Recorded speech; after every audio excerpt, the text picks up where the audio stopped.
روی من، روی رومی نه، روی منه که دست بلند کرده.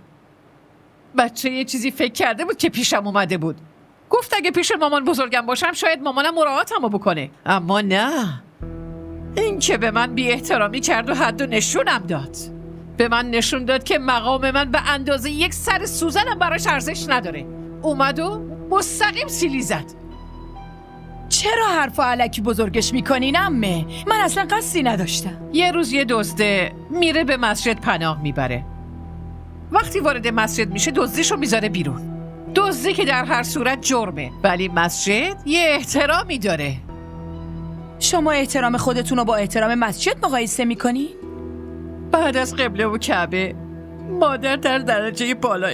مادر این که احترام مادر رو هم زیر پا گذاشت. باشه مامان، گریه نکنید دیگه.